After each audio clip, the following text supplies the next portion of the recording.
Bem-vindo ao canal Luz e Verdade. O selo e a marca.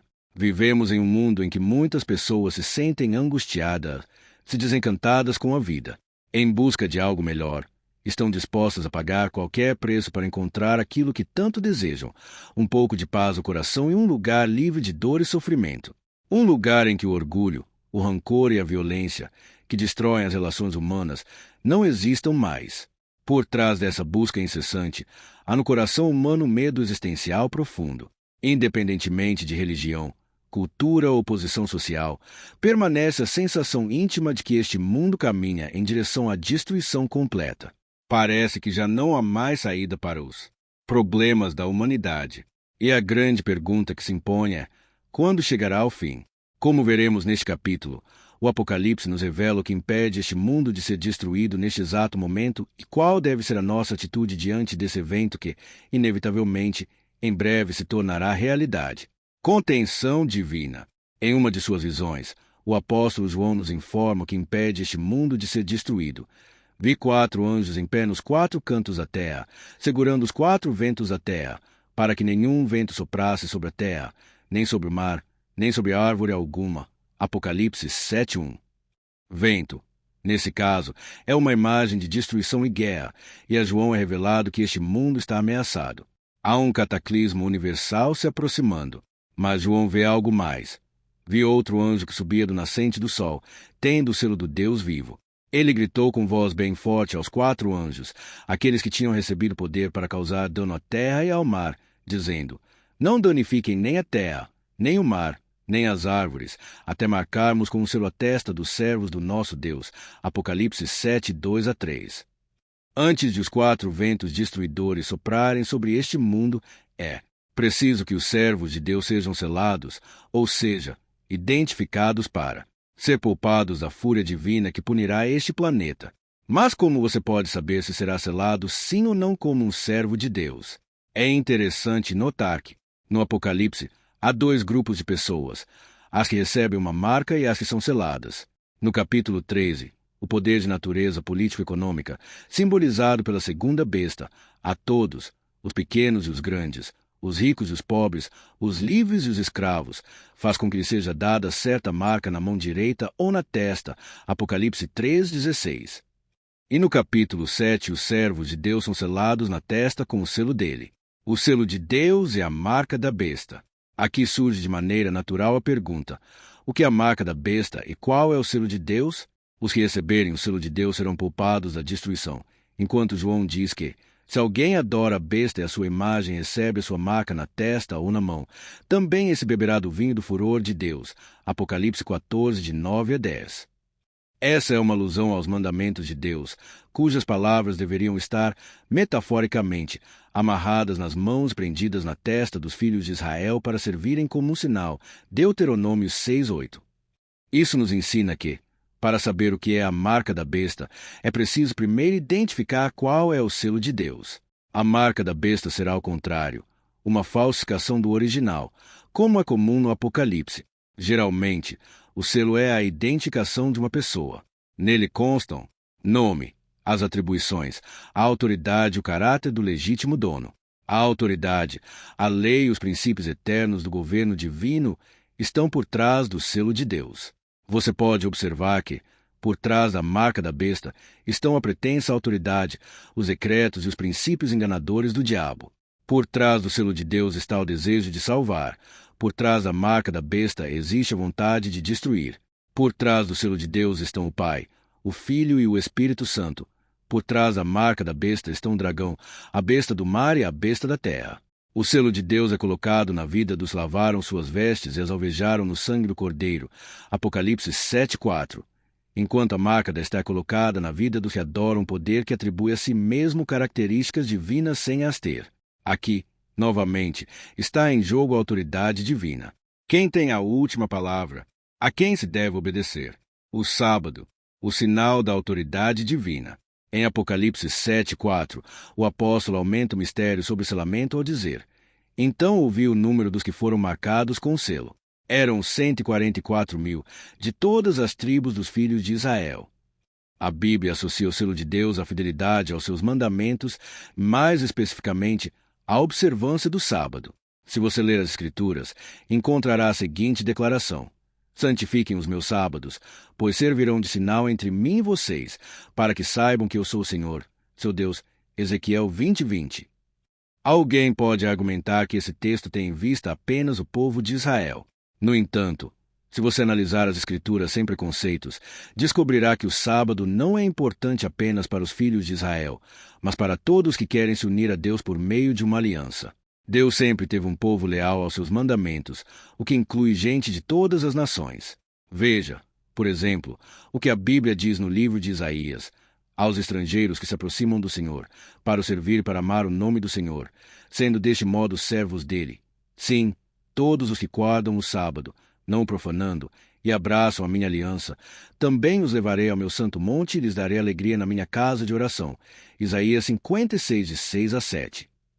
Por outro lado, sempre houve pessoas que quiseram escolher o próprio caminho, rejeitando a voz do Senhor. Foi assim desde o início. Caim e Abel receberam a ordem de oferecer a Deus o sacrifício de um animal de rebanho. Abel obedeceu a ordem, e Caim decidiu fazer algo diferente. Levou o fruto da terra. Perceba que Caim não foi contra Deus. Ele apresentou uma oferta, mas não fez como Deus havia ordenado. Na verdade, Caim fez como ele mesmo acreditava que devia ser. Isso é fundamental, pois no fim da história, os que receberão a marca da besta não estarão contra Deus, mas servindo a Ele. No entanto, não farão isso como Deus pediu, mas como eles acreditam que deve ser. O incidente entre Caim e Abel nos mostra que, desde o Gênesis, Deus sempre teve um povo leal. Esse grupo de pessoas que estava disposto a obedecer ao Senhor e que acreditava na salvação em Cristo, simbolizada pelo sacrifício do Cordeiro. Chegou com o tempo a ser o povo de Israel. A história de Israel, porém, foi marcada por altos e baixos espirituais. Ora o povo era fiel a Deus e colhia os benefícios dessa obediência, ora adorava outros deuses e amargava as consequências de se afastar do Senhor. Contudo, apesar dos inúmeros relatos bíblicos sobre a constante corrupção do povo e de seus líderes, nunca deixou de existir um remanescente fiel, que estivesse disposto a obedecer ao Senhor. Esse era e continua sendo o verdadeiro povo de Deus. As pessoas costumam afirmar que a observância do sábado é exclusiva para os judeus, e que, como a igreja substituiu Israel, o sábado perdeu sua validade. Esse raciocínio, entretanto, apresenta sérios equívocos. O erro está em acreditar que Israel foi rejeitado por Deus e substituído pela igreja. Se você estudar a Bíblia atentamente, perceberá que isso não é verdade. Deus formou a igreja a partir de Israel, e não em substituição a seu amado povo. Na verdade, o remanescente fiel do Novo Testamento é composto principalmente pelos judeus que aceitaram Jesus. Embora a liderança da nação judaica tenha se oposto a ele, muitos judeus, incluindo sacerdotes, decidiram segui-lo, permanecendo fiéis e obedientes ao Senhor. Ver Atos 6:7. Em outras palavras, a igreja é uma continuidade do Israel bíblico. Não é de se estranhar, portanto, que o Apocalipse descreva o povo de Deus no fim dos tempos como as pessoas que guardam os mandamentos de Deus e a fé em Jesus. Apocalipse 14:12. Além disso, a ideia de que o sábado foi estabelecido apenas para Israel e o povo judeu contraria o relato bíblico. As Escrituras afirmam que o sábado foi estabelecido por Deus na criação, muito antes de o povo de Israel existir. Preste atenção no que diz Gênesis 2:3. E Deus abençoou o sétimo dia e o santificou, porque nele descansou de toda a obra que, como Criador, tinha feito. Agora, à luz de todas essas informações, podemos montar o seguinte cenário profético: os 144.000 de Apocalipse 7, um número simbólico que retrata os justos que estarão vivos por ocasião da volta de Cristo. Apocalipse 6:17 e 7:8 recebem o selo de Deus porque aceitaram Jesus como Salvador e decidiram guardar os mandamentos de Deus, o que inclui a observância do sábado. A exemplo da grande multidão de salvos vista por João, eles lavaram suas vestes e as alvejaram no sangue do Cordeiro. Apocalipse 7:14. E como os filhos de Israel, têm a lei de Deus gravada em sua mente. São por esses motivos que os 144.000 recebem, simbolicamente, o sinal de Deus na testa. Obediência equivocada. O diabo é astuto. Se ele não conseguir convencer você a negar a existência de Deus e rejeitá-lo, vai fazer com que você obedeça ao Senhor de maneira errada. No jardim do Éden, Deus orientou Adão e Eva a não comerem o fruto da árvore do conhecimento do bem e do mal, nem tocarem nele, pois isso os levaria à morte. Gênesis 3:3. Aí veio o diabo e disse: é certo que vocês não morrerão. No coração de sua santa lei, Deus escreveu: lembre-se do dia de sábado, para o santificar. Êxodo 28. Então vem o inimigo e diz: não é necessário guardar o sábado, você pode guardar o domingo. A Caim o inimigo disse: não precisa oferecer um cordeiro para Deus, você pode oferecer o fruto da terra. Enfim, o inimigo nos induz a pensar que não é como Deus diz, que tudo pode ser como o ser humano achar melhor.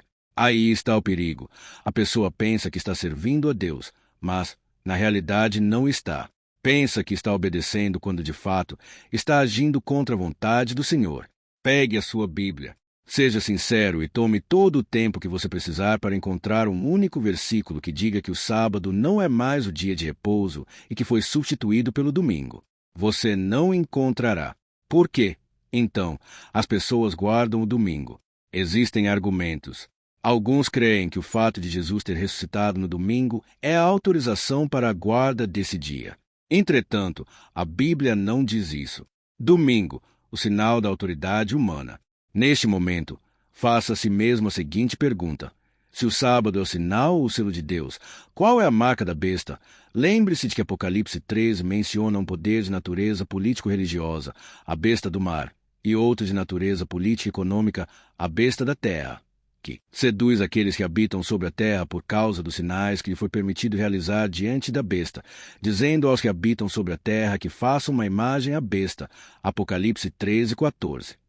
Uma imagem é algo que representa alguma coisa. Quando pensamos em uma bandeira verde e amarela, a primeira lembrança é o Brasil. Quando pensamos em uma bandeira com listras vermelhas e brancas, a primeira lembrança são os Estados Unidos. Isso porque são esses países que estão por trás dessas cores e formas. Então, qual é o poder que está por trás do domingo como dia de repouso? Mais ainda, como observado anteriormente, Apocalipse 13 nos diz que a besta da terra fará com que todos, grandes e pequenos, ricos e pobres, livres e escravos, recebam uma marca na mão direita ou na testa, de modo que ninguém poderá comprar ou vender, a não ser aquele que tiver a marca, o nome da besta ou o número do seu nome. Isso é assustador. Aqui a profecia indica que chegará um momento na história deste mundo em que a pessoa que guardar o sábado não poderá comprar nem vender. Não se trata de mania de perseguição. É algo profético. Está escrito. Parece um delírio? Pois então pergunte a si mesmo. Hoje, com todos os direitos e previsões legais, todos os jovens que guardam o sábado conseguem fazer suas provas na universidade em outro dia? Todas as pessoas que guardam o sábado podem fazer concursos para cargos públicos, sem qualquer restrição?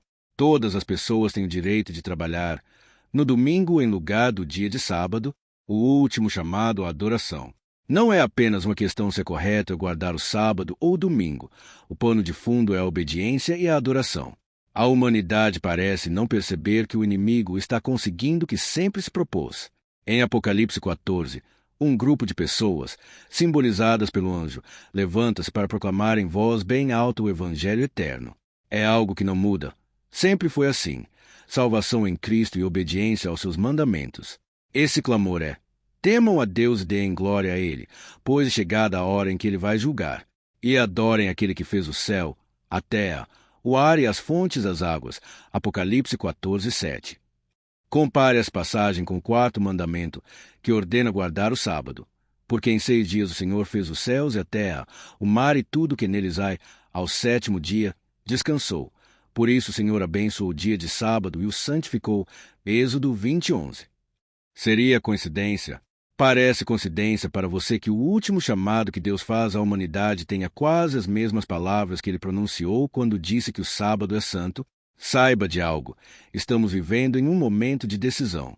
O destino eterno do ser humano está em jogo. Não há mais tempo a perder, pois os últimos eventos da história estão próximos. O que impede este mundo de ser aniquilado é a misericórdia divina, que retém os ventos de destruição até que o povo de Deus seja selado. Portanto, não desperdice essa oportunidade de salvação. Assuma um lado na grande batalha entre o bem e o mal e escolha se você vai obedecer a Cristo ou Satanás. Mas lembre-se, os 144.000 seguem o Cordeiro por onde quer que ele vá. Apocalipse 14:4. O que você achou do vídeo? Deixe sua opinião na linha de comentários abaixo. E obrigado por assistir. Até o próximo vídeo.